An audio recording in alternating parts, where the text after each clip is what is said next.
all of you to put on your mask at all times and just feel safe, to enjoy this evening's performance.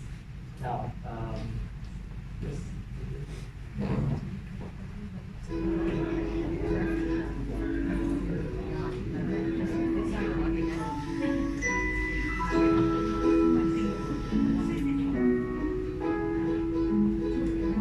make sure that you wash your hands and to sing happy birthday twice. And make sure that you keep a safe physical distance.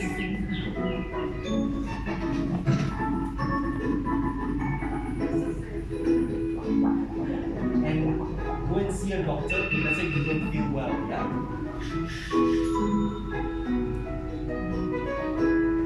Thank you. Give a round of applause to our Kementerian Kesihatan. And to yourself.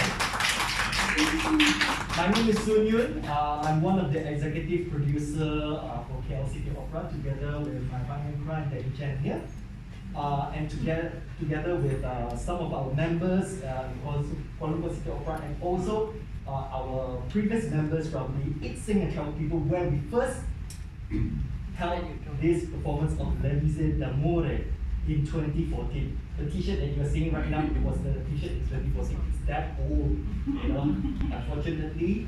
But we are very, very fortunate that we bring back some of the series of the operas that we have performed before live audience. And this is actually our first opera together with Dr. Juan Montoya. The first time that he actually conducted the opera with us.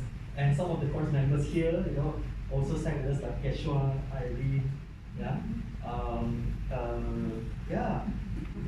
and even Danny sang as Sami Belcore in that performance. Now, without further ado, let me introduce to you the conductor and also the host for this evening, Dr. Juan Montoya.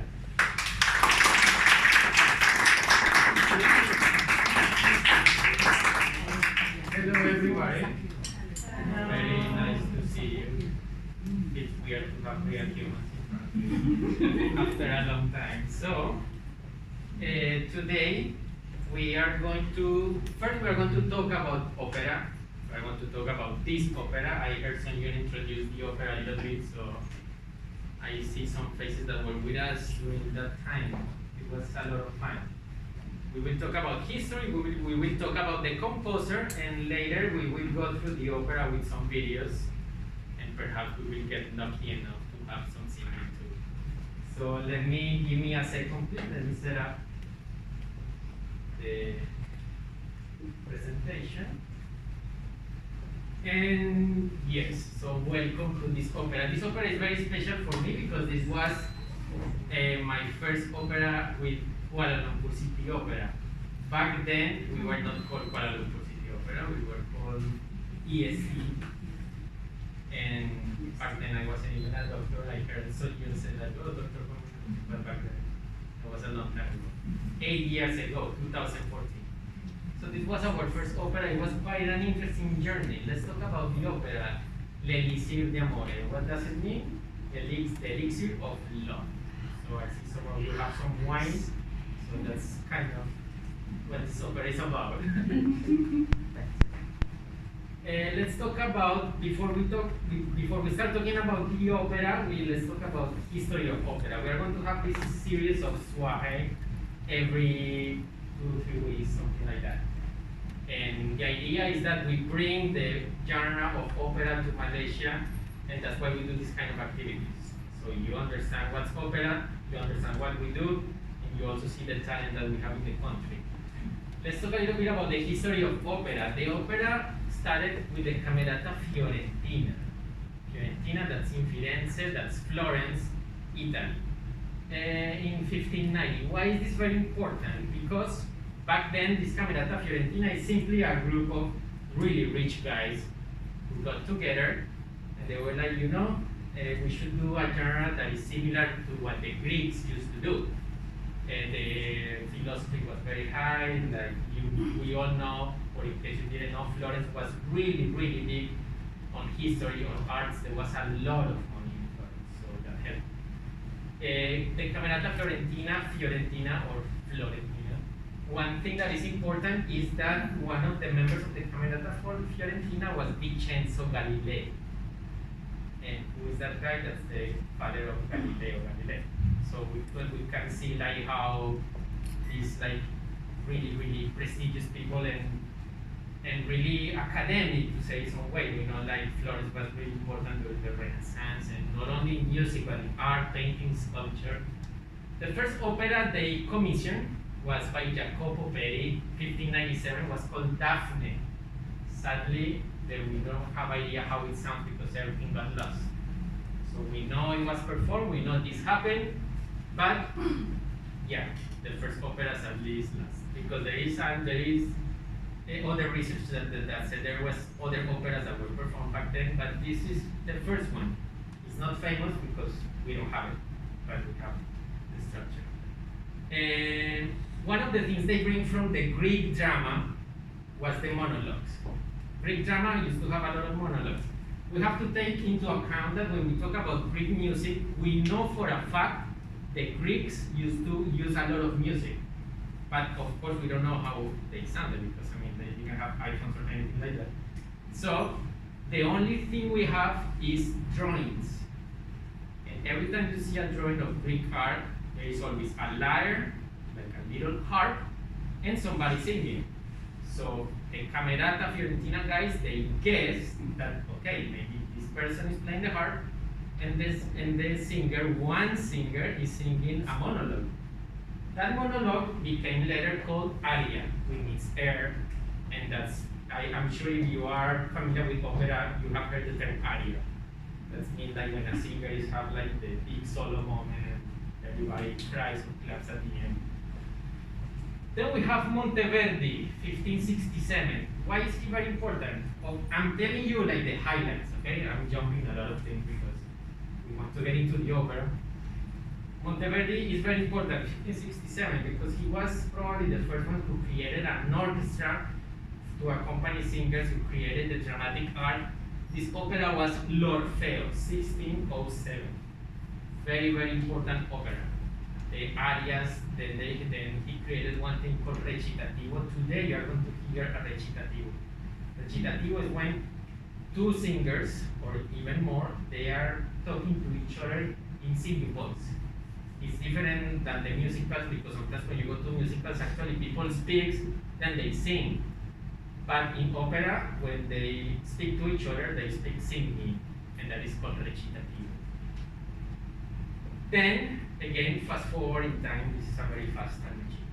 So we go to the drum family. Why are they important? Because all of this music, we know early Renaissance, we were just coming out of this church influence where everything was happening inside the church. And then the drum family was very important because we're the first ones to establish an opera theater where people used to go and pay.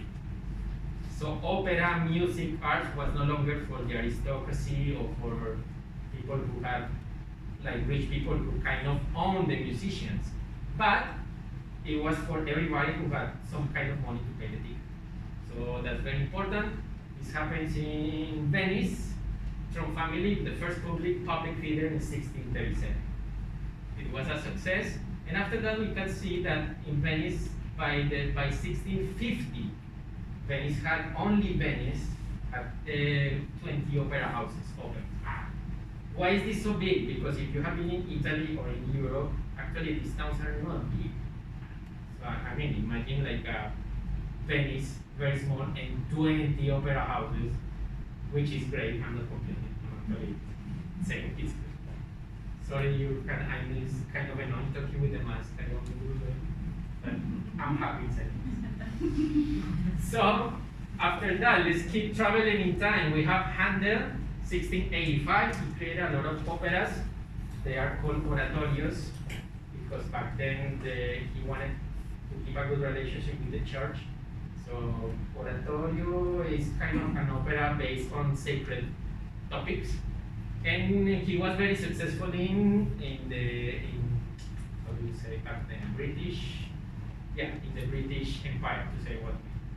He was one of the composers who got kind of exported there, and his career really flourished in England. Okay, Then we have Mozart. Why is he really important? 1756. That's the year he was born. Why is he very important? Because the opera was developing, coming out of these sacred things and the magic stories. And Mozart was the first one who not only created stories of humans, not longer of gods and deities and stuff like that, but he was also the first person to successfully mix opera buffa with opera seria. What is opera buffa? Opera buffa is funny opera. So there was a genre that was alone by itself. The people used to go buy a ticket, I want an opera buffa, and I go there and laugh the whole night. Other people, opera seria. I want to pay the ticket, I go to watch an opera seria and I cry the whole night. In opera somebody dies, or somebody gets killed, many people gets killed. Mozart was the first one to do this successfully. He has some opera serias that are buffa, or buffa that are serias. His operas are very serious and they could have funny characters. We will actually, in this series, we will do Figaro along the way, so stay tuned with this series of talks. And that's Figaro is one opera that I love because it's an opera that happens in one day. Usually operas is like after many years, but the Marriage of Figaro by Mozart is an opera that happens in one day. So it's kind of like, and the ending is, so it's really fun. And it has buffa characters, funny characters, and serious characters.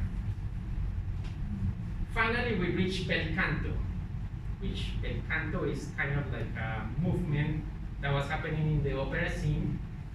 And we have three main guys in the bel canto era: Bellini, Rossini, and Donizetti. This is the guy we are talking today. From these three, Bellini was, the three of them were very successful. Sadly, Bellini was really successful, but he died really young. And back then, like, people used to die super young. Rossini, funnily enough, he was the first one who was born before the two of them, and he lived the longest. I'm not sure how many years, but I mean, he was very young when he died.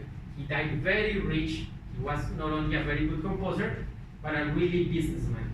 I mean, he really took music into let's make money about that.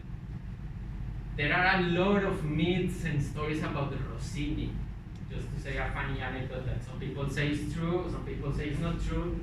He used to compose in his bed. And he used to have like millions of servants and stuff like that.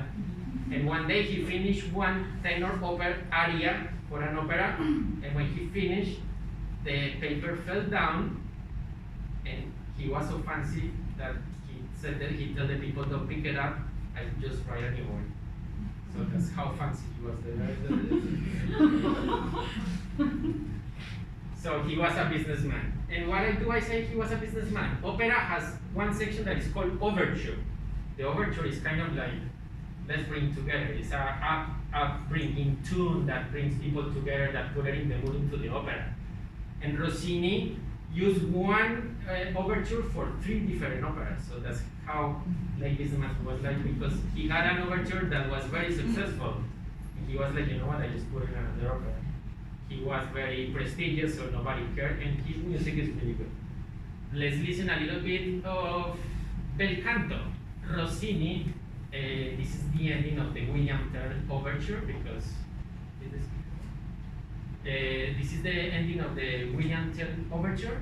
I picked this because it's very familiar, so in case you didn't know, you'll be like, oh, you didn't know this was by Rossini.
pretty fast. It was 15 minutes. So of course there is more history after Bel Canto, but I will save it for later because we are going to have these talks about every single opera we have done with Kuala Lumpur City Opera. The next opera will be in 2 weeks, La Bohème. And then that's Verismo. So if you come to our next talk, we will keep story until we go to Verismo. Today we'll stop in Bel Canto, which means beautiful singing. Sorry, I didn't. Okay, let's go into Donizetti, who is the guy from today. Remember, he's one of the three from Bel Canto. Sorry, that's quite small. Now I know. Can you see it? He was born in Bergamo, Italy, 1797. He died in 1948. He wrote about 70 operas. He wrote many operas. His first opera was Anna Bolena. No, not his first opera. His first success was Anna Bolena. So that was the piece that brought him like to fame when he was very young. If I'm not mistaken, he was like 21, quite young. Remember, when we say they wrote about 70 operas, is that these people back in the past used to work a lot. They didn't have Netflix or Amazon Prime, so a lot of free time, and that they were writing and writing and writing. That doesn't mean that the 70 operas are all famous or all good. I think we could say that the biggest hits from Donizetti is Delizia d'Amore, 1832, Lucia della Mermor, 1835, and Don Pasquale, 1842. There are a lot of operas that are being discovered from him because actually his work is quite great. I recently, when we used to travel back in the past, I went to see Roberto de Verón, which is a really great opera based on British themes, and he was also very big in British. We could say also that Donizetti was a little bit of a businessman because he took British topics to get played in Britain. And the most important thing he did, he took a lot of French topics and he wrote French operas, which was not common for people because people used to take a little bit of distance for the French opera. They used to call it Grand Opera. Why was it called Grand Opera, the French opera? Because it was singing, dancing, ballet, elephants, fireworks, so some people in Italy and other countries, they were like, okay, this is too much. But Donizetti was like, okay, let's do it. And actually we are going to have a talk about one of the operas, La Fille du Regiment, which was written for the French market, we could say. Very successful opera. He was discovered when he was very young. His family is not made of musicians. His family was kind of military, normal people, normal town of Bergamo people. But he liked music and he had talent. He was discovered by Simon Mayer. Why is this guy important? Maybe he's not that famous, but he was really important because he created this school for young musicians in Bergamo. And he is the one who has been inventing what is called the Rossini crescendo. Did you hear the end of the William Overture? Everybody calls that the Rossini crescendo. That means getting louder and getting excited. But actually, this was the first person who started running that crescendo. So, but Rossini was fancier. So. The pieces by Simon Mayer are apparently not good. I was actually reading that a couple of times in history, some historians have been trying to revive his music. They present the music and everyone's then, and yeah, sometimes history is not kind to some composers, and this is one of them. Not very much inclined to sacred music. What was happening? Because his parents, when they knew he had like talent for music, what was used to happen back then? Go to the church, learn there, because church was kind of the center of learning. And he went to the church, like, no, I don't like this music. So he was like, no, until he got to Simon Mayer. I think it's Simon Mayer because he changed his name when he went to Italy. He moved away from sacred music And then he started composing operas. His first success, 1830, Ana Bolena. If we look at the years, 1830, just 2 years before L'Elisir d'Amore, which is the opera we are studying today. Then we have, sorry, in the really small letters, L'Elisir. Why is this opera very important? Because it's one of the first operas that was a continuous success. I mean, this opera was successful when he opened it in the Teatro della Canobiana in Milan, and it has been successful. I mean, look, 2021, and we are still talking about this opera. It's really, really great opera. It's an opera that found success even in Paris. Why is this very important? Because we were talking about Paris before. Paris was like, we are Paris and we have our music. If you want to come here, you have to compose in our style of grand opera, and you have to include ballet, blah, blah, blah, all of this. But L'Elisir was successful in Paris, so that's actually for a composer back then, that was a big deal. He had a lot of health issues, very, very unhealthy person. His wife died and his newborn son died, and then that took him to a big depression, then he got a little bit crazy.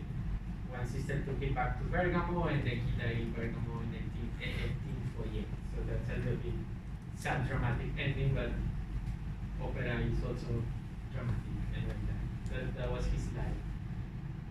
Do you all have any questions? Because I would like to interact in case anybody has questions. I don't want you to be sitting there. I know we all have masks, but if you have any questions, please feel free to interact. I actually like that. Any questions so far about this? Good. So I think I'm not missing anything else. Let's go to the next slide, which is the opera, L'Elisir d'Amore. L'Elisir d'Amore is a little bit more than a comic opera, because, I mean, it's a funny opera, but no, it is not a funny opera. It's a serious opera with a funny character. So we could see kind of what Mozart was starting to think to do. Donizetti did it a little bit before. Composed in 1832 by a libretto, with a libretto by Felice Romani. Libretto is just the lyrics, okay, the lyrics of the whole opera. Again, this was 2 years after his success. It was premiered at the Teatro della Canobiana in Milan, 12th of May of 1832. So that's not far from where we are right now, April. It has been a success ever since and beneficiated. Yeah. So what happened here is that Donizetti's music was very successful, very good. But then we had a character, very important, two characters that are very important in opera history, Wagner and Verdi. Both of them are really different, but the funny thing about them is they were both born same year, 1813. So people sometimes don't figure that. People think that Wagner is like late. No, Verdi and Wagner were born in the same year, 1813. It's just like Wagner was like German and I want to do my own thing, kind of what the French were doing. But I mean, Wagner's opera, I personally love them. So it's like he created just a huge mass of sound that is amazing. Verdi went the other way to a little bit more traditional, who later became what is Verismo, that if you come to our next talk, we will talk about La Bohème. So what happened?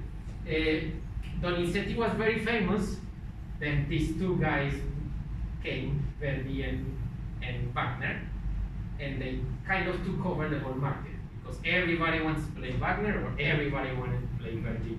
And Verdi was one of those operas that they even went to America. Sorry, I thought we were in the Americas. In another place, geographically. So it were operas that were translated into different languages. There are operas that were exported to different countries, even to the Americas, because opera in the Americas was still young back then. So what happened is that because of this, Donizetti's operas declined a little bit. Not because of the quality, but because of the market was Verdi, Wagner, Verdi, Wagner. Then became Verismo, which is Puccini, Mascagni, all these people. So Donizetti's operas kind of went down a little bit, but thankfully in 1950, a revival for Donizetti operas came back, and because they are so good, they didn't have a problem staying in the market. you could see that when I said that, oh, that history sometimes is not kind to some composers. We could see that here, when the compositions have something, actually the music can come back. That happened to Bach. Bach music was actually sleeping for a few years. Then Mendelssohn came back and like, let's play Bach, and now everybody's, wow, it's amazing music. Same thing happens to Donizetti. His music was not disappear, but kind of sleeping for a few years in 1950s, that's not that long ago. It was rediscovered, and then again, everybody wants to play Donizetti's music. And if I'm not mistaken, Elisir Amor is part of the top 10 of most performed operas in history. So I think that says a lot about this opera. Good. So now, together, all of us together, we are going to watch the opera. We are not going to watch the whole thing. I'm just going to guide you through the opera. And you will hear the video, you will see the video. And we may even have some singers in 3D. Let's see, hopefully. So, I will ask for your patience. Oh no, what? I will ask for your patience because I have to search for some timings, but I haven't here. The first thing we are going to hear is the overture. Remember, operas are usually made by overture and acts. This L'Elisir d'Amore is written in 2 acts, like 1 hour each, kind of, and the overture. So let's all listen to the overture to L'Elisir d'Amore.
What you just heard is the overture. The overture is setting the mood for what's happening.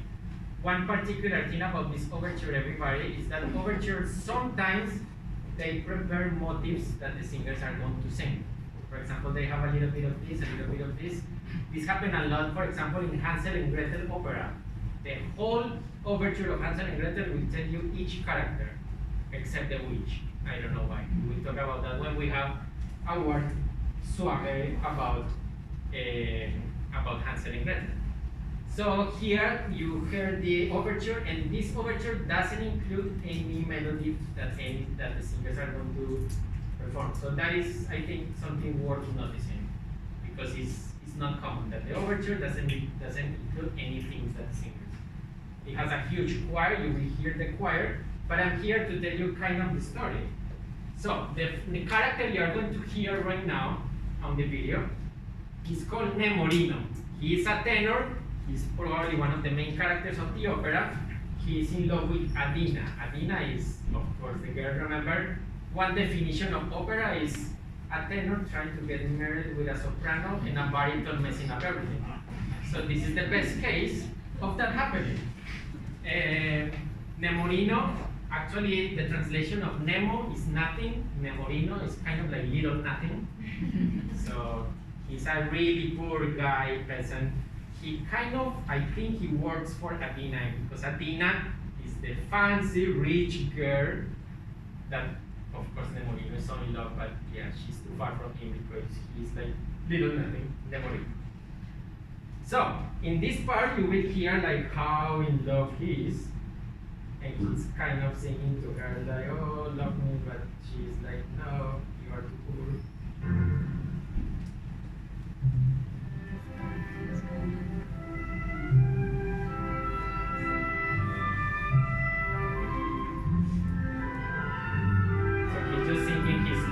She's so pretty, I love her, and everything.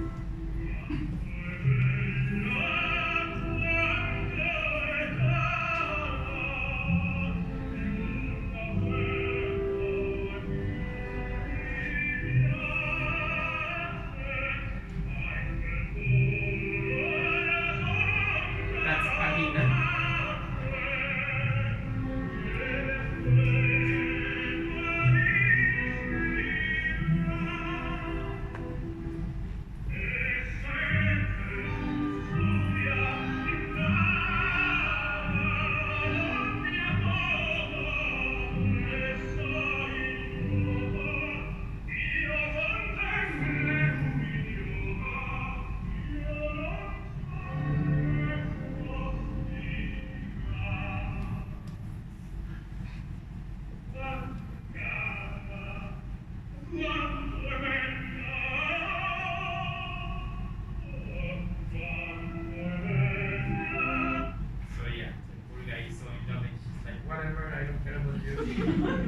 Now, why is this whatever I don't care about you important? Because she is holding a book. She's reading an important book that is called Tristan and Isolde. And this is going to become a very important part of the plot, because in this part of the book, she's reading about one elixir of love. So that's where Nemorino is going to get crazy ideas. And that's actually where the opera takes the magic of the opera happens. She's singing that they were so in love with each other, and the only thing that could put their love together was to drink an elixir of love. So Nemorino is listening to this, and he's like, oh wait, maybe I can find and buy this gold. I can go to Tesco, buy this elixir of love, and she can fall in love with me.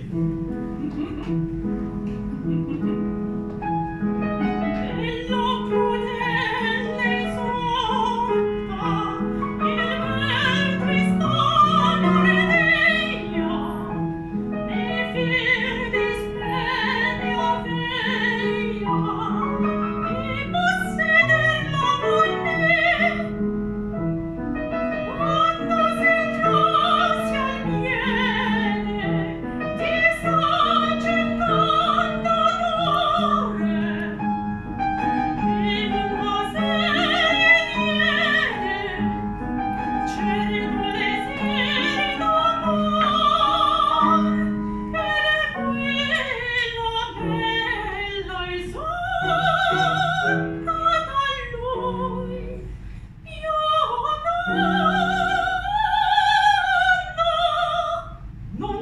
oggi e l'esercisi imperfettatissima la qualità né sapersi la ricetta conoscersi chi ti fa.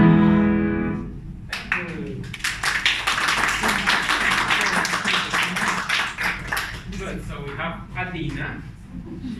Her real name is Keker. She is one of our Kuala Lumpur City Opera singers, and this is very special for us because she was the one who sang Adina back with us in 2014.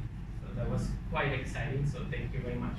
What she was saying there, she was talking about this elixir of love, and that is a very nice recipe, and if you get it, you will fall in love.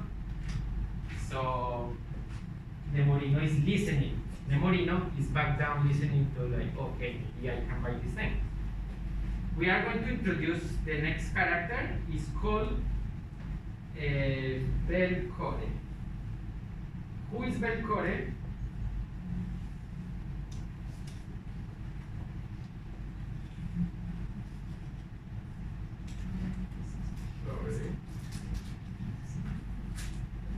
So who is Belcore? Belcore is a soldier, quite fancy.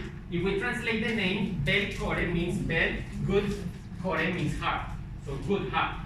So actually, he's supposed to be the bad character of the opera, but he kind of has a good heart. He's just like too pride and too full of himself. So in this part, he's showing off like, oh, I arrived to town with my soldiers and I own the town. And Adina is kind of, it's kind of like this guy. And then when he sees Adina, he's like, okay, I want to marry you. That's how fancy he thinks he is. He's like, oh, hello, how are you? Let's get married. And Adina is like, maybe now can take it a little bit slower.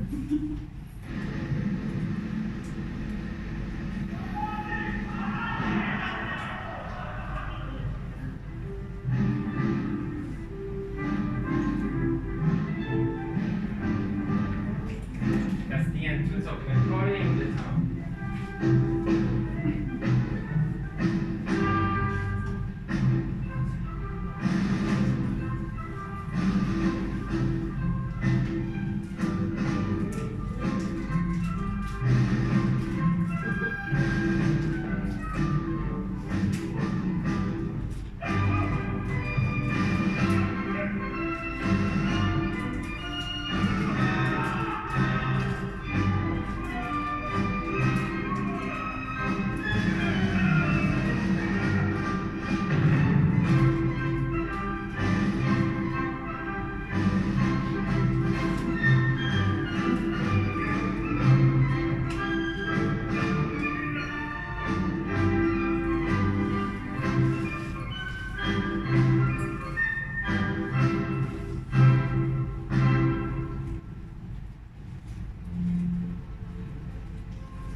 She fell in love.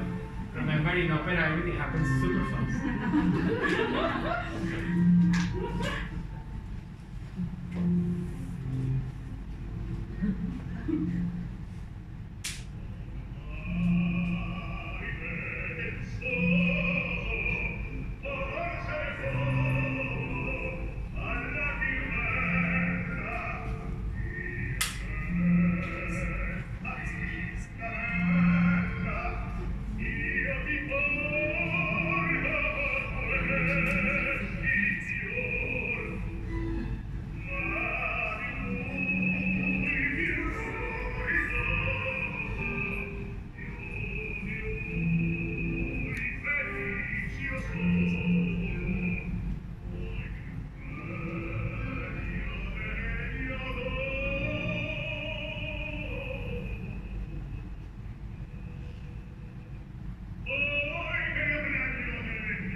So now she's saying that, oh, he's so modest, of course, in a very sarcastic.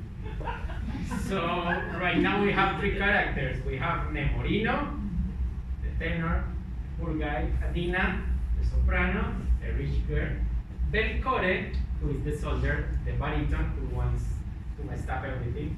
So that's like the perfect opera plot. Actually, as a nice anecdote, our Belcore was Danny, I remember.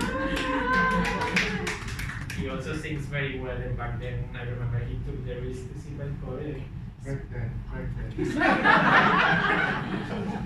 Back in 2014, he took the step in. We actually had a lot of fun. Yeah, it was a lot of fun. So what's happening between here and what is happening here? They keep talking, and she's like, oh, this guy is like, he thinks he's everything. But then he was like, you know what? I want to get married with you. And he actually proposed to Adina. So Adina at the end said like, you know what, maybe it's too soon to get married. Yeah, I mean, they have been together like 5 minutes. so he said like, okay, let's take some time. Let's talk about it in 6 days. So that's what he said. That's better than 5 minutes. And then Nemorino comes into the scene and starts talking to Adina. Because he is like, hey, are you really going to marry this guy? Like, that's kind of weird.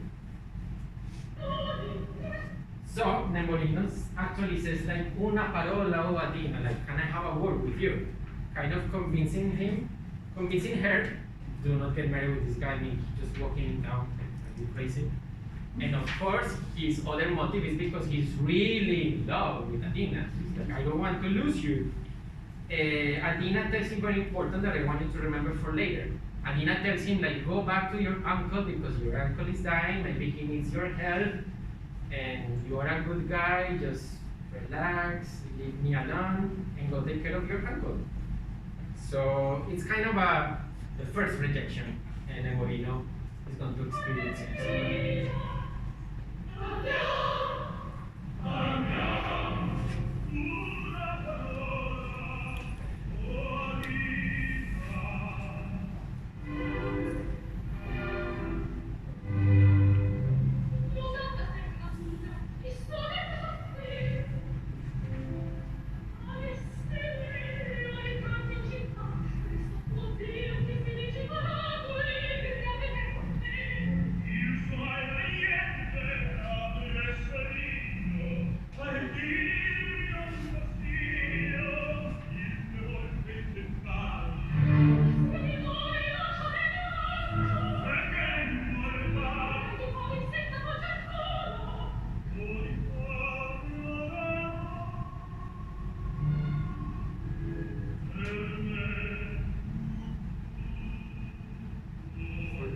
Spanish, like, I don't care if I die of hunger or love, it's the same thing.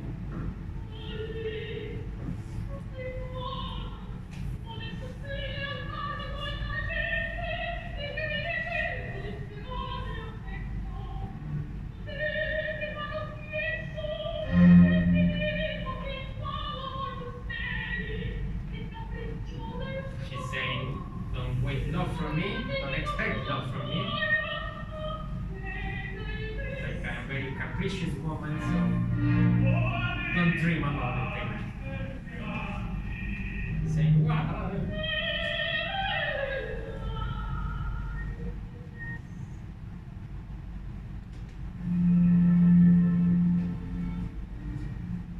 And actually after that she sings a very, very beautiful aria, but it's kind of pragmatic because she's talking like, oh, I would like the wind and the sky and the forest. So that's opera. Okay? We still have 3 characters. We have actually more characters coming. And we have one of the most fun ones, I think. So in the history, in the opera repertoire. His name is Dulcamara. That name is very important because Dulcamara means sweet and sour. Dulca is dulce. Mara is sour, so Dulcamara is like sweet and sour. He's a very interesting character because sometimes you think he's a bad guy, sometimes you think he's a good guy, sometimes he's a really funny guy. So let's hear how he come into the town. We have Nemorino, Adina, the entrance of Belcore, and now we are going to have the entrance of yet. Sorry.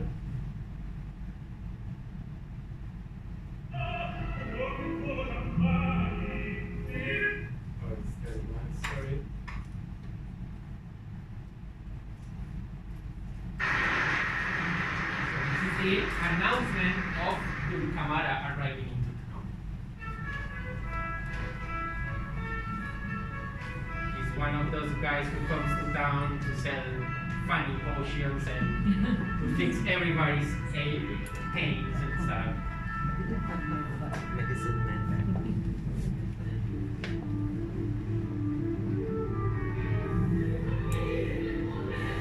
Everybody's like, what's going on with that music? What is that music about?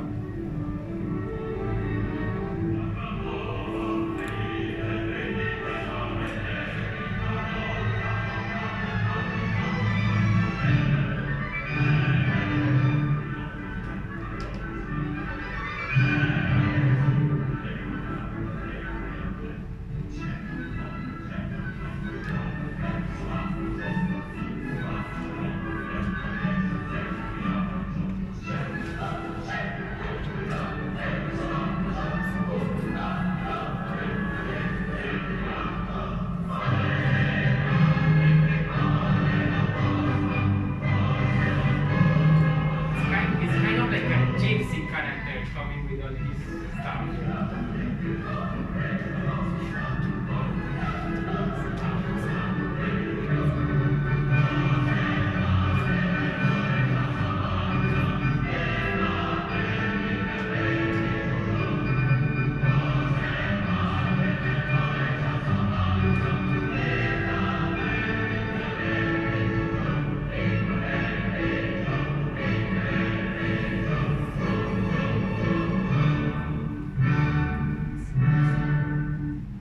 Good. So he's going to come out of that carriage and he's going to start screaming, Udite, Udite, like kind of everybody, listen, listen. The funny thing is like he's such a weird character. I love him because he's like, everybody listen, you poor people, peasants, no brainers, and like I come here to fix everything. And I think that's kind of funny because he's treating people really bad, but people love him. So I really don't understand why that happens, but again, it's opera. Udite, udite, o rustici, attenti, non fiatate.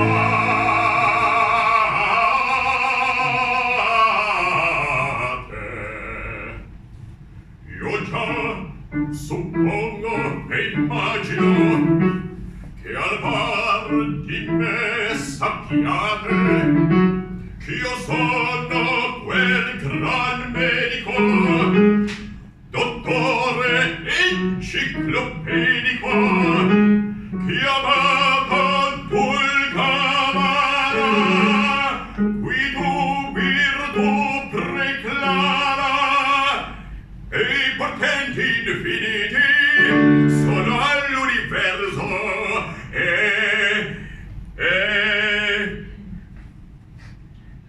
in altri siti.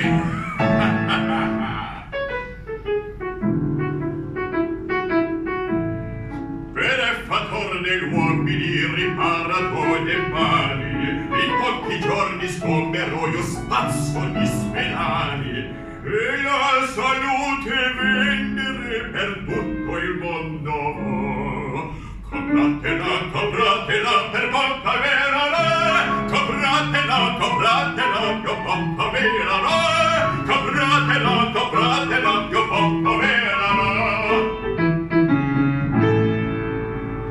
Yeah, thank you.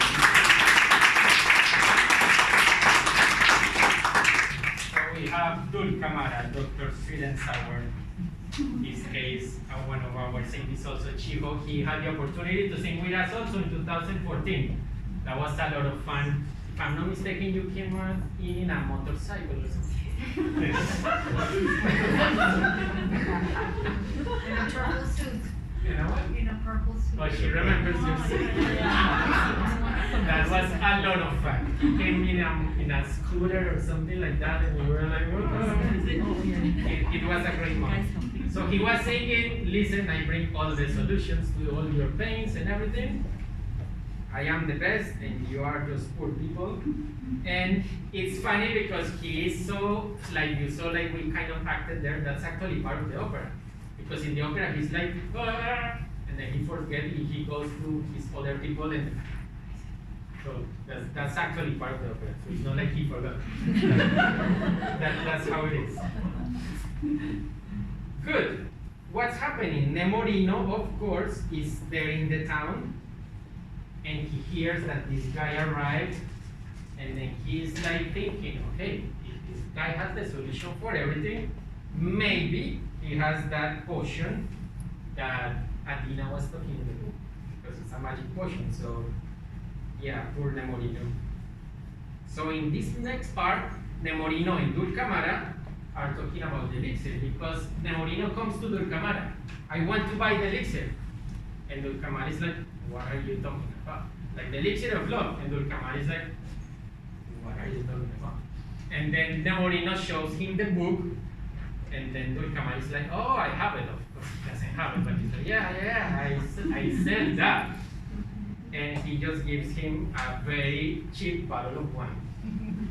But Nemorino thinks that's the elixir of love. The interesting thing is like Nemorino is very poor. He only has one coin.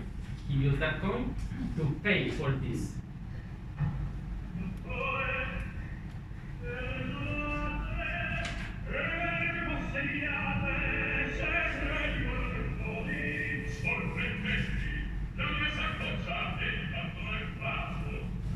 So he's saying, I have everything you need.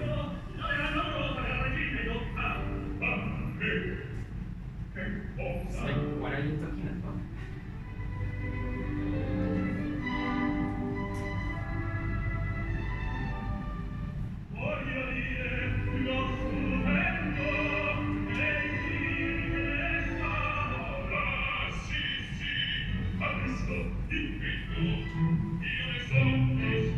No, he's saying like he owns the factory of the elixir of love.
What is interesting here is that this is a duet, but they are not singing to each other. They are actually singing their minds.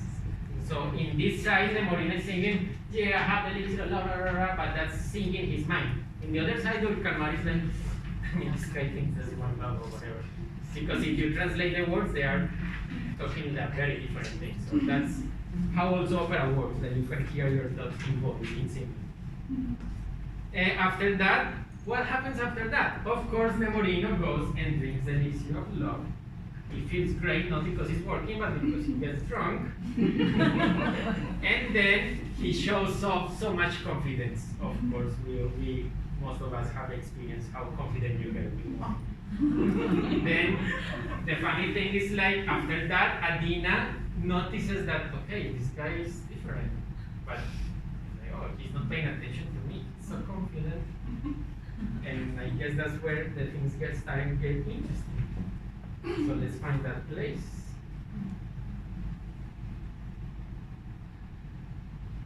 If I don't check too much. Okay.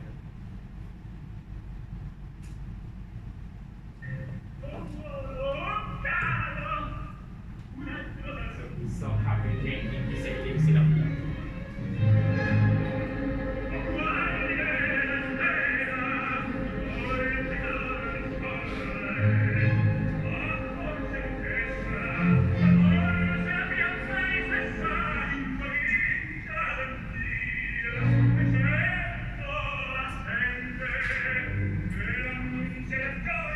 He feels the power now of the elixir. And he even got hungry.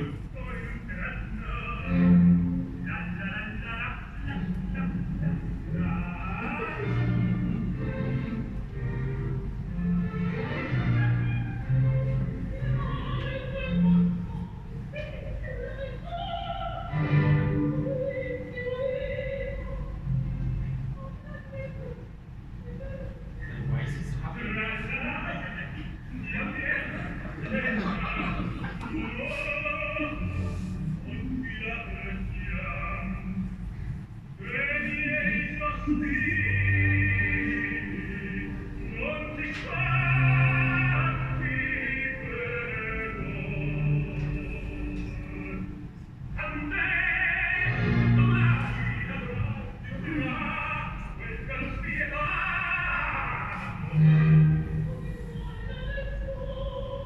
Like he doesn't even look at me.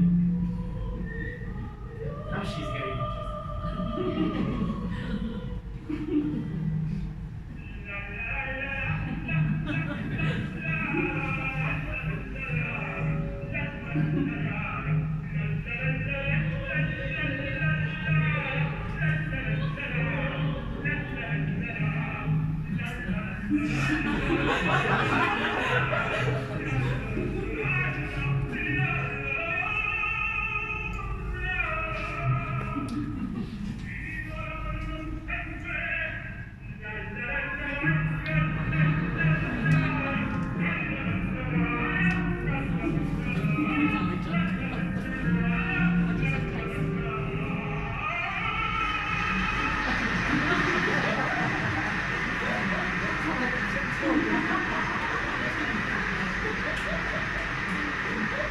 So the elixir is working. The cheap wine is working. So of course after that Adina is like, oh, okay, now this guy is interesting because he was confident. She doesn't know he's drunk. So after that we have Belcore. Belcore comes back, the soldier, Belcore, comes back to town and asks Adina to get married. So actually, I'm sorry, this is the part where Belcore tells Adina, let's get married. And what's happening? Because Adina is so full of herself, so she's like, okay, so now Nemorino thinks he's the best, so I'm going to get married. I don't know, it's crazy. So she actually said yes to Belcore, just to make Nemorino jealous. Like, you are so confident, so I'm going to marry this guy. They agreed to get married in 6 days.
Good. So now Nemorino is like, oh no, he's very sad about it. Now, the things get even worse. Don't think like this is like the whole mess for Nemorino. Now Nemorino is like, oh no, they are going to get married on 6 days. But then Nemorino remembers that Dul Camara told him the elixir works in 1 day. So he's like, it's okay, just go get married. Like tomorrow she will be in love with me. But we have a little twist that actually makes things worse for Nemorino. One second. And it's the entrance of a new character. This character is called Janetta. Janetta is one of Adina's friends. Actually, this is the first time Janetta appears kind of as a soloist. So this is a very interesting area because Janetta, Adina's friend, the first time she comes, and she comes with bad news for Nemorino.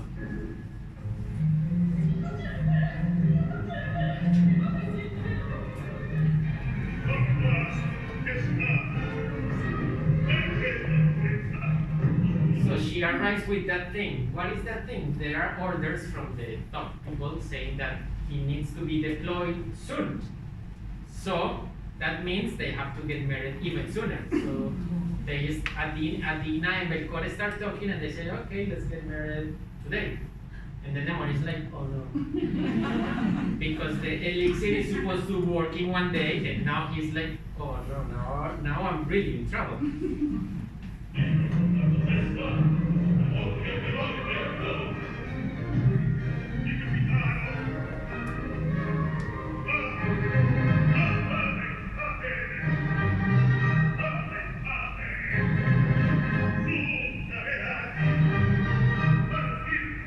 We should go to the war.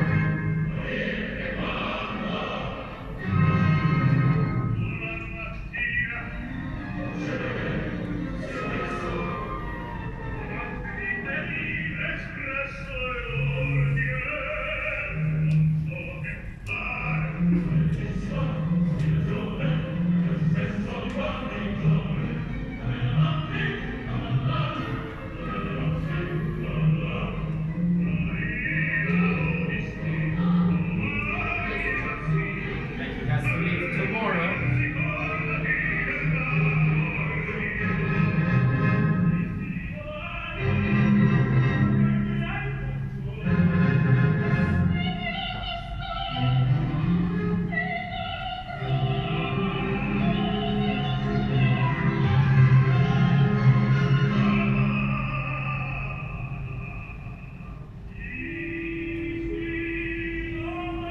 He's confident again because tomorrow the elixir will work, so no problem.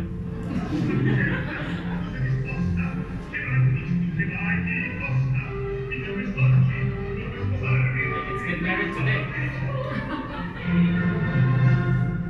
And she agrees.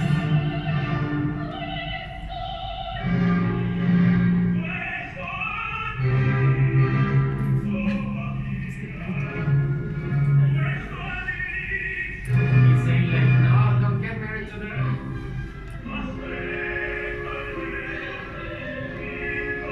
Just wait at least 1 day.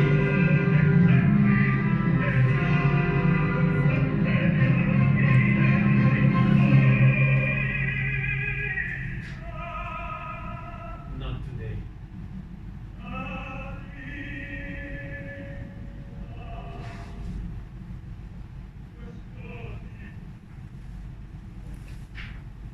The poor guy thinks that the elixir works. So he's like, no, don't get married today. Tomorrow you will be in love with me. But yeah, that's very sad. Of course, she is kind of twisted. You could see her face. She's a very good singer. You could see her face. She's kind of like, oh no, I'm kind of sad for him. But she's more proud than nice at this point. She's like, no, I want to get married because you were so confident with your apples, so now I'm going to, you don't pay attention to me.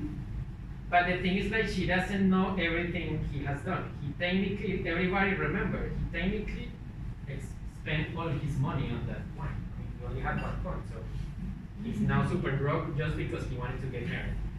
Then this opera ends, with the preparations for the party, because the whole town comes, everybody's excited, and everybody's ready for the party, and except Nemorino, because of course he's very sad about it.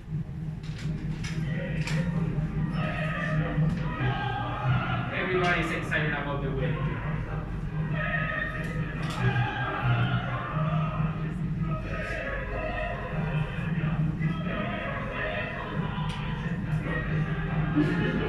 Except Nemorino.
That's the end of the first act. So it kind of ends in something that we grab you for the second act. Remember, this opera is only 2 acts. So this is the end of the first act. Of course, it's not going well for Nemorino. So everybody will be excited to know what's happening next. What's happening next? Second act. We have a pre-wedding party. Let's listen to that party a little bit.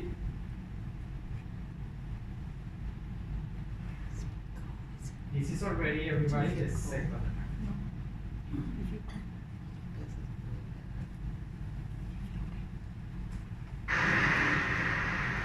The overture to the second.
This is very important because the next part, Dulcamara and Adina are going to sing one thing called Barcarola Due Voci, like a little song for 2 voices.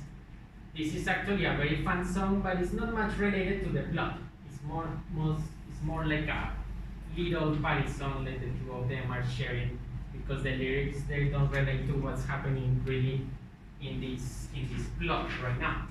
So let's listen to the Barcarola Due Voci. Barcarola Due Voci, attenti!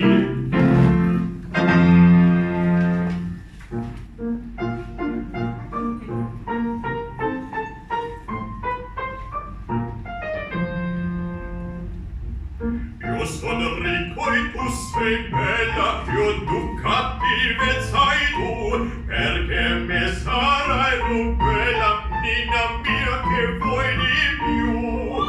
All'onore, al senatore, per amore supplicar, modesta contadiero, compar mio mi può sposar. In al mio non più rigor, fa felice un senator. Eccellenza troppo onor, io non perdo un senator. Silenzio, zitti! Adorata Baccaruola, prendi l'oro e lascia amor, lieve questo, lieve vola, pesa quello resto ognor. All'onore, al senatore, me l'amore supplicar, sonetto un giovinetto che mi piace può sposar. In al mio non più rigor, fa felice un senatore. Eccellenza troppo onor, far felice un senator. Good. And then the choir.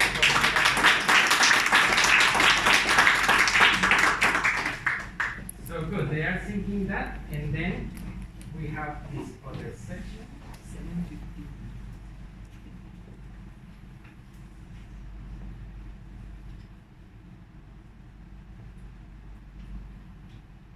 In this next section, Nemorino and Dulcamara are talking again. What's happening? Nemorino is like, my heart is broken, I need more elixir of love. Of course, he is broke because he spent all his money he has. So he's in trouble. So then he gets an idea. Then Belcore comes into the picture, and Belcore tells him, if you become a soldier, I give you money, and with that money, you can buy more elixir. So Nemorino is like, you know what, I'm going to sign the contract, I'm going to become a soldier, and then I am going to get the money to buy more elixir.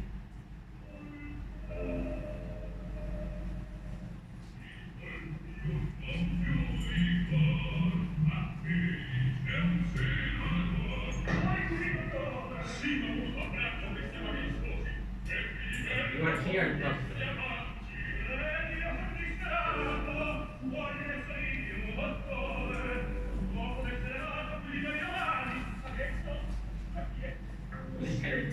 I need to get married tomorrow. I drink more elixir and that will be done.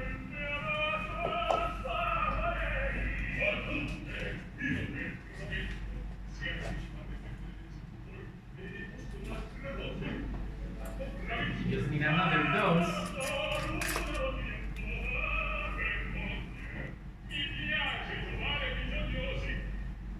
Like I want to help you, but give me money. I don't have anything.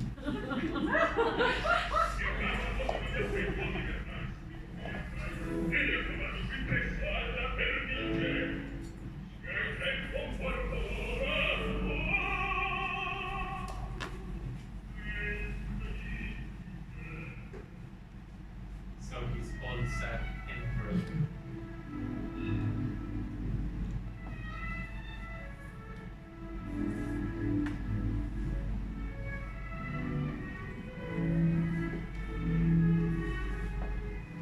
And then Kore sees him sad, and then they talk about it.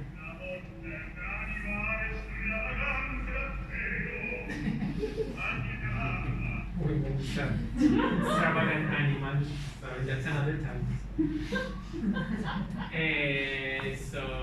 So yeah, Belcore comes down, sees Nemorino, they talk about it, and they're like, okay, why are you sad? No. Nemorino doesn't tell him about the elixir. He just said, like, I need money. So Belcore gives him the idea. Remember, Nemorino signs the contract, so he officially becomes a soldier. And then we have a very interesting twist that I find really, really funny, because this is one of my favorite sections of the opera. It is that, remember we talked about Remember we talked about the uncle, Nemorino's uncle? So apparently the women of the town heard that Nemorino's uncle, who lives in another town, died. And what happened? The uncle was very rich, and the only successor was Nemorino. So the girls of the town are like, whoa, Nemorino is rich. So they're all like, whoa, exciting.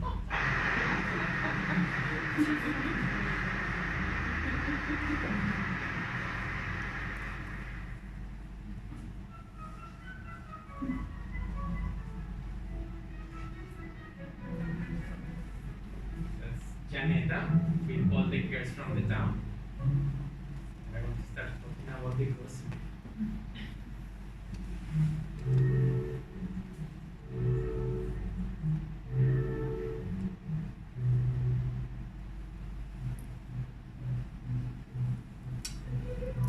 Like, is it possible?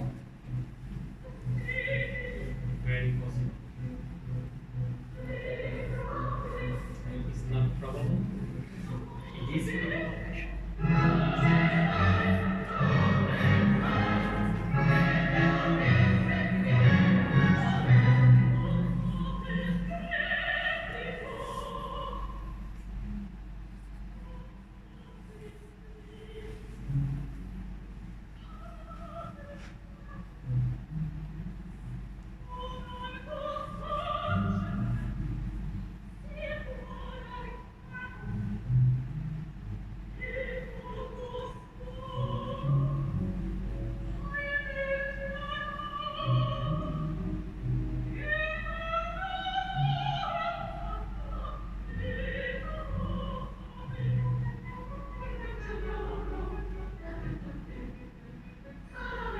Like the guy from the morgue told her that the uncle is dead. It's still a secret, nobody knows, not even Nemorino knows. His uncle is dead.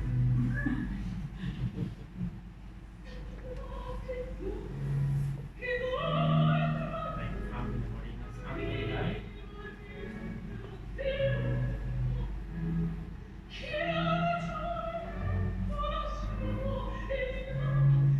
And he left all the money to Nemorino.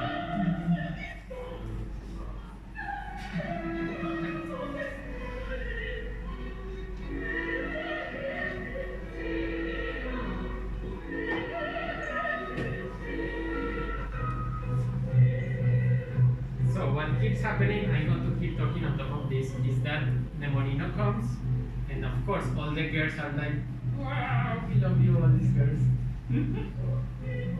Adina sees that. Adina, look, now Nemorino is millionaire. She's like, yeah. So Adina sees that, like, now he has like 1 million girls, like, what's going on with this guy? So it's really funny because actually he thinks like the elixir really is working. And so here we are going to sing. Yeah, this next recitativo, we are going to sing recitativo en aria, is where it's Dulcamara and Adina, they are singing about that. Because Adina tells Dulcamara, you know what's happening? Like, I don't know, this guy is like weird, he's not paying attention to me. Now all the girls are in love with him. And Dulcamara even offers her, like, oh, you just buy my elixir. And Adina is not done. Adina is like, yeah, right, I'm not buying your elixir. But that's the funny part because we try to do business all the time. But one interesting thing, I think at this point Dulcamara finds out that Adina actually loves Nemorino. In some way, I think Dulcamara is like, what? Actually, are you in love with this guy? And I think at that point Adina too. Adina thinks like, okay, I kind of like this guy in another way, but she still doesn't recognize it yet. So let's see how it goes. They are talking about all of this, and Dulcamara is saying like, yeah, love is crazy. Again, he tries to sell a little bit of elixir to Adina, but yeah, it doesn't work. Oh, mi sento contento, Dolore mio, mostro dottor, sì, papà, la gioia è il mio mio comando, io distillo il piacer, l'amor l'appico come l'acqua di rose. E ciò che adesso vi fa maraviglia del giovinotto, tutto portendo lie, del mio decotto. Pazzie, voi dite, incredula pazzie. Sapete voi dell'alchimità e del poter, il gran valore del elisir d'amore della regina Isotta. Isotta, io d'ogni mistura e d'ogni cotta. Ti ascolto, e onne morin, voi deste l'elisir. E le mie chiese, per ottenere l'affetto di non so qual crudele. E dunque amava. La guiva sospirava, senza l'ombra di speranza. E per avere una goccia del farmaco immancato, prenderà libertà, si fe soldato.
Another thing I forgot to mention in this section, she actually finds out that Nemorino bought the elixir at the beginning with the only money he had. So I think that's one what kind of softened her heart, because she is like, this guy spent all her money just to buy cheap wine because she wanted to fall in love with me. So I think that's kind of what Athena's get her heart softer. Now, remember, Nemorino sees this scene from far away, and he actually thinks that Athena is crying a little bit for him. Remember, in his mind, he still thinks the elixir is working. So, in this scene, we could say it's called una furtiva lágrima. And in this scene, go back to two-dimensional people. Una furtiva lágrima is one of the most famous sections of this opera because it's like an area where Nemorino really figures out that Adina loves him. So he is like, I saw una furtiva lágrima, I saw like a little tear coming from her eyes. So he's like, yeah, she loves me, I made it. But the funny thing, apart from the beauty of the song, you have to keep in mind that he thinks that it's because of the music. So that's the sarcastic part of it.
So that's one of the most famous arias in operas, we could say. It's beautiful, beautiful. the Morino sings this. I insist till the end of the opera, he doesn't know that the elixir is cheap wine. So even in this, he's still thinking that the elixir works. After this, we go to a very beautiful part of the opera, and we are reaching the end of the opera now. This is one of the operas with happy ending, so it's very good. So don't worry, nobody's going to die here. In 2 weeks, we have a dramatic one. If you want drama, see you in 2 weeks. So, in this next section, Adina is talking with the Morino and is telling him, you know what? I'm kind of in love with you a little bit, and I did something special for you. I bought the contract back from Belcore, so you don't have to be a soldier anymore. Why is this very important? Because this is a little bit biographical. Donizetti, actually, he was going to go to war, one of those thousands of wars that Europe used to have all the time. And then he was going to become a soldier, and supposedly somebody bought his contract. So exactly what's happening in this opera happened in Donizetti's life. He was going to war. At the end, they found out it was a rich woman that actually, like, no, don't go to war, you stay here, keep doing beautiful music. She bought the contract, and Donizetti didn't go to war. So I think this scene is actually very important because it's part of the opera, but it's also part of Donizetti's life. This happened to Donizetti, like somebody bought his contract. He didn't marry the old woman, but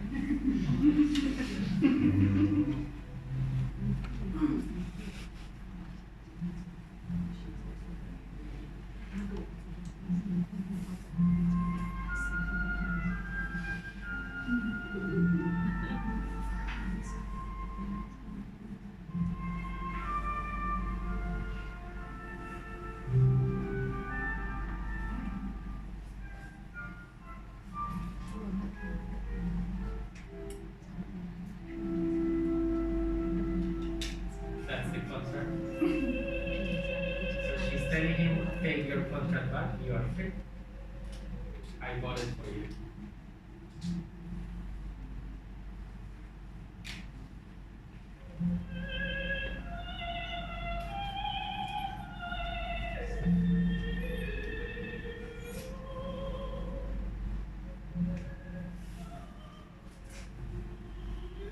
Like, stay in your town, you don't have to go anywhere else.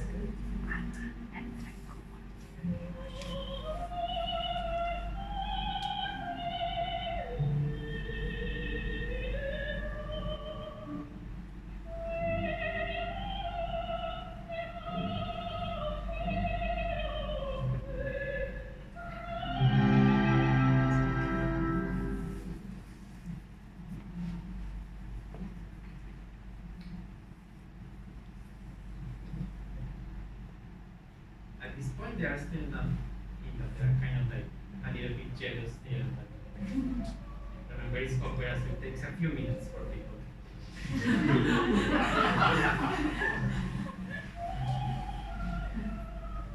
Like now, you are lovely, you are wise, you are honest.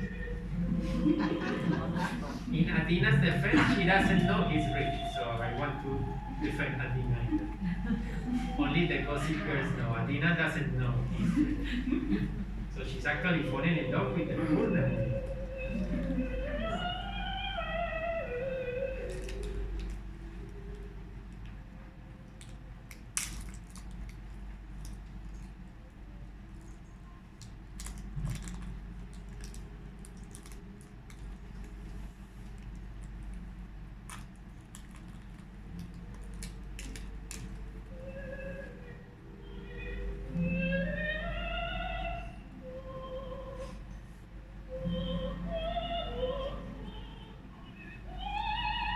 And also at this point, Nemolino doesn't know he's rich either. None of them. He still thinks like all the girls love him because of the reason. So, after that, it becomes like a little bit faster music, they fall in love, they kiss, everybody's happy. And then we have, because we are running a little bit out of time, but I think it's fine because we want to take you through the whole history. The whole story of the opera, and hopefully we do the opera again in real life soon, in the next coming years. And then what happens? They fall in love, they kiss, now they're like, you know what, you're for me, I'm for you, all the romantic things. And then in that, Belcore comes into town and see them together. So Belcore is like, okay, what's going on? Like, we were going to get married. But remember, Belcore, like good heart, he's also like, it's okay. So he's also a very proud person. So he said like, you know what, I can get other women like in 2 seconds. So, no, if this was Verismo, he probably shot both of them. But this is a comic opera, so. Look, now he's like, oh, what's going on?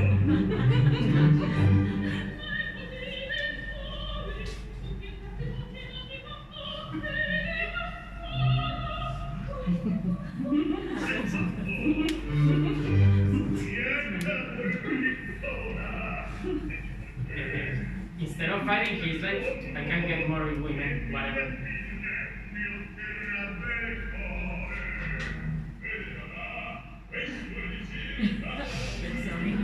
It's like, buy my elixir and you will be like that.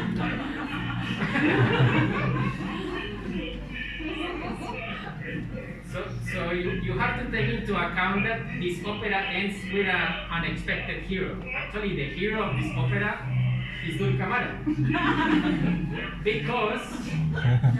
because Nemorino thinks his elixir works. So Dulcamara is like, yeah, buy my elixir.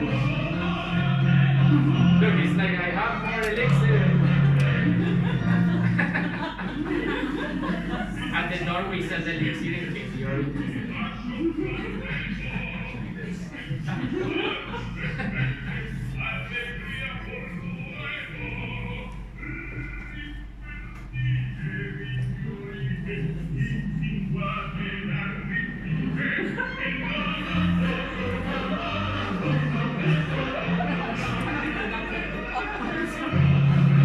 Marina is saying, thank you because of you, I'm going to get married.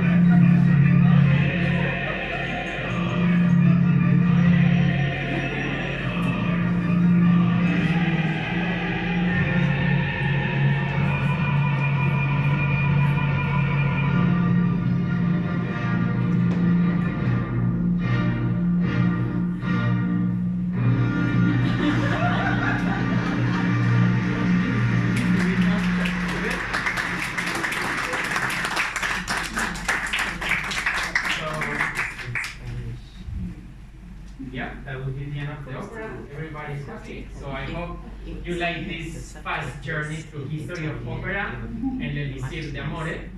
And we are going to keep doing these activities every few weeks. Just stay in social media because next one will be La Bohème in 2 weeks. So thank you very much for being here. It's very nice to see real humans. Thank you to our singers.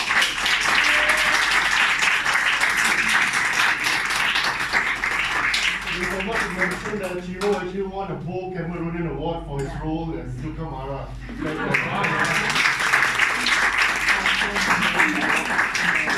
So, now on to Juan.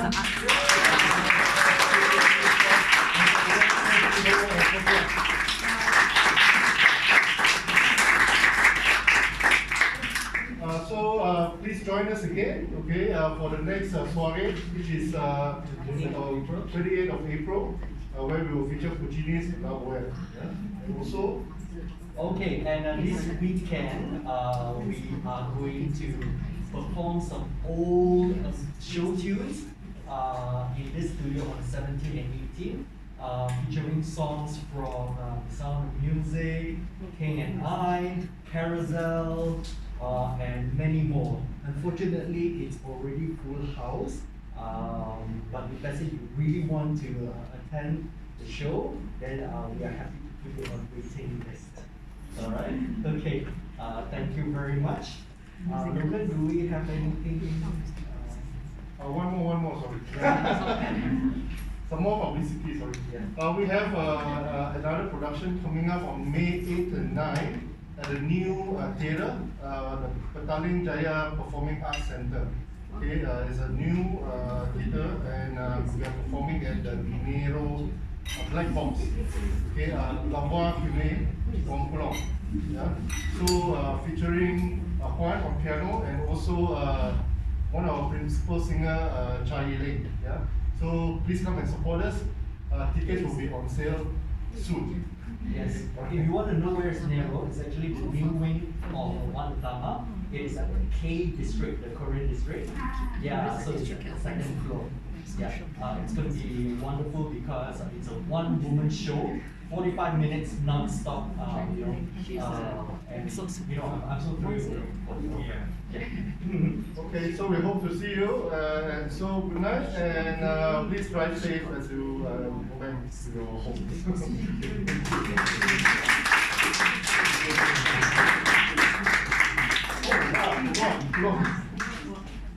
We have a token of appreciation for our guest singers. So we ask Logan to bring forward the gift.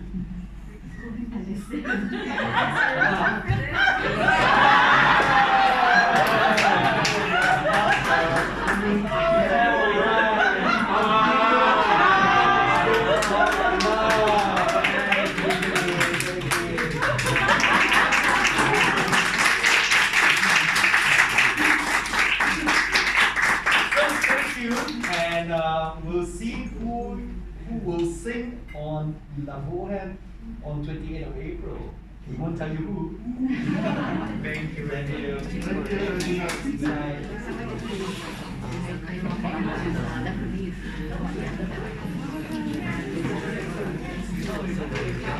you.